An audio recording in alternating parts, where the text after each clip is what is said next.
भाग 22 अंतिम युद्ध का आह्वान। ऋत्विक अब साधारण मानव नहीं रहा था। तीनों कालों की ऊर्जा उसके भीतर प्रवाहित हो चुकी थी।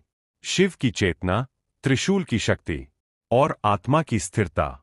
अब वह स्वयं एक चलता फिरता संयमित ब्रह्मांड बन चुका था। लेकिन महासंग्राम अभी बाकी था।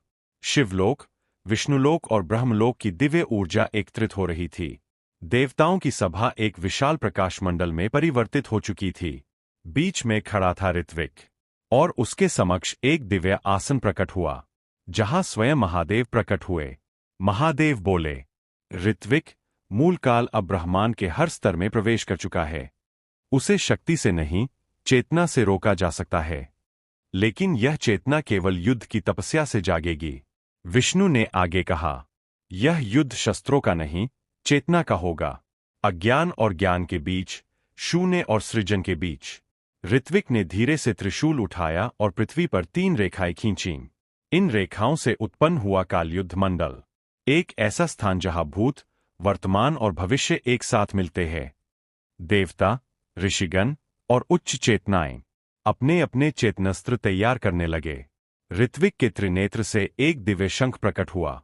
जैसे ही वह बजा, पूरे ब्रह्मांड में कंपन फैल गया। अचानक आकाश में एक फटना शुरू हुआ। एक गहरा धुआं निकला और उसमें से प्रकट हुआ मूलकाल।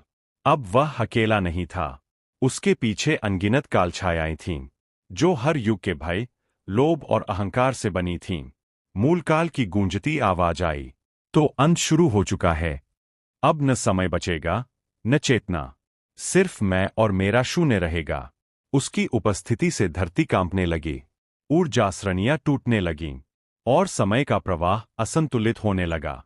तभी महादेव की चेतना से एक गूंज उठी, ऋत्विक, अब वह क्षण आ गया है जब तुझे स्वयं को भूलकर ब्रह्मा बनना होगा। ऋत्विक ध्यानस्थ हो गया। उसके चारों ओर नीली लपटें उठने लगीं। त्रिशूल अब जलने लगा।